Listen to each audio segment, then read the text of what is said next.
voici ce que vous devez savoir sur ce qui se passe depuis hier dans le territoire de Rutshuru. Et après ma communication, il n'y aura pas de questions-réponses. Les forces armées de la République démocratique du Congo portent à la connaissance de l'opinion tant nationale qu'internationale que dans la nuit de dimanche 7 novembre 2021, aux environs de 22 heures, le mouvement insurrectionnel M23 a attaqué les positions de Tchanzu et de Runyonyi avec l'intention de mener d'autres actions de déstabilisation dans les territoires de Rutshuru et ailleurs dans la province. Déjà, du 12 au 21 juillet 2020, le M23 avait attaqué sans succès les localités de Bigega, Ndiza et Mikenge dans les environs de Tchanzu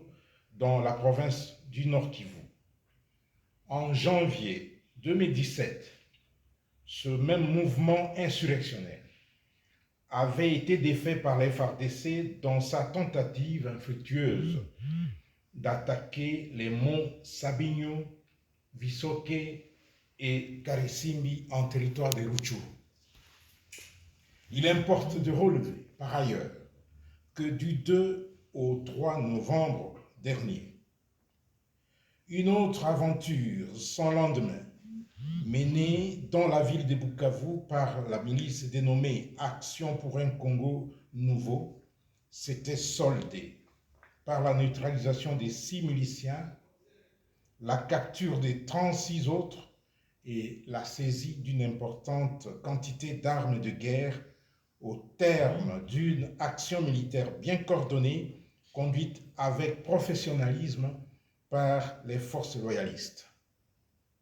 Présentement, Bukavu baigne dans la paix et toutes les activités ont repris. Les forces armées de la RDC tiennent à préciser que la dernière attaque du M23 à Tchanzu et ses environs intervient au moment où la RDC s'est engagée dans la phase de mutualisation des forces avec les pays voisins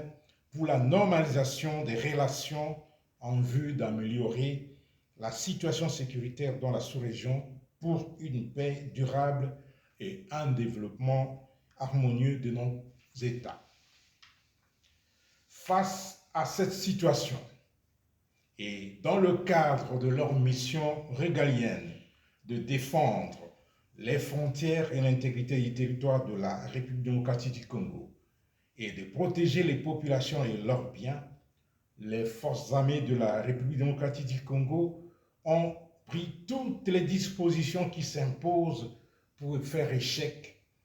à cette énième incursion du M23 sur les sols congolais. À l'heure actuelle, les combats sont en cours et les FARDC sont déterminés à en finir une fois pour toutes avec ces groupes armés qui doivent être neutralisés de manière définitive. Toutefois, les forces armées de la République démocratique du Congo demandent à la population de garder le calme et de continuer à faire confiance aux forces de défense et de sécurité qui ne laisseront aucun groupe armé occuper un seul millimètre de notre territoire national.